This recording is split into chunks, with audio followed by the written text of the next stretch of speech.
ইলিশ, পুঁটি, মলা, ঢেলা, শিং আর কইয়ের পসরা বসেছে রংপুর নগরীর বিখ্যাত টার্মিনাল আড়তে। প্রতিদিন যেখানে কেনাবেচা হয় অন্তত ৫ কোটি টাকার মাছ। তবে এত বড় আড়তে নেই পয় নিষ্কাশনের ব্যবস্থা। ময়লা আর কাদা পানিতে ভরে থাকে পুরো বাজার। গাড়ি পার্কিং আর টয়লেটও নির্মাণ হয়নি ৩৩ বছরে। প্রশাসনিক যারা আছে যে আমাদের আড়তের উন্নয়নটা যাতে খুব দ্রুত করা হয়, কারণ একজন লোকের পক্ষে এই বাজারে ঢুকে মাছ ক্রয় করা সম্ভব হয় না শুধু কাদার জন্য। আমরা সরকারকে বলবো যে আমাদের এখানে এতগুলা টাকা আমরা ইনভেস্ট করে ব্যবসা করি, তারপর সবার ভালোর জন্য আমরা এই ব্যবসাগুলো করতেছি, কিন্তু আমাদের কোনো ভালো নাই।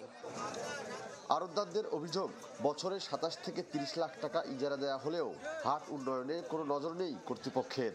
৩০ লক্ষ ৩২ লক্ষ টাকা প্রতি বছরের জন্য দেওয়া হয়, কিন্তু সরকার এই আড়তের জন্য আজ পর্যন্ত কোনো পাইকার পত্রের জন্য সুযোগ সুবিধা করে দেয় নাই। ৩২ লাখ পর্যন্ত টোল নেছে প্রতি বছরে, ঠিক আছে, কিন্তু আমাদের বিন্দু পরিমাণ কাজ করে নেই, কোনো মেয়রে কাজ করে নেই, ঠিক আছে।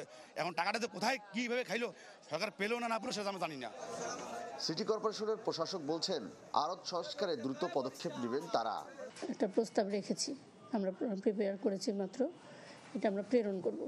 এটা ২ কোটির ঊর্ধ্বে। সেখানে আমাদের থাকবে ইয়ার্ড পাকাকরণ, ড্রেনেজ, পানির ব্যবস্থাপনা আর স্যানিটেশনের বিষয়গুলো থাকবে। তো সেখানে এটা পরিকল্পনা আমাদের ডিজাইনে যেভাবে আছে আমরা এটা অনুমোদনের জন্য পাঠাবো আমাদের কোভিড প্রজেক্টের হেড অফিসে।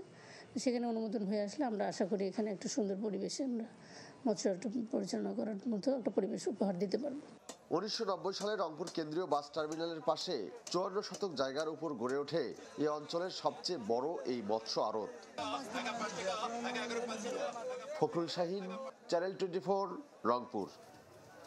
উৎসবের খুশি হবে নগদে বেশি, কারণ ঘন্টায় ঘন্টায় আছে গিফট জেতার সুযোগ।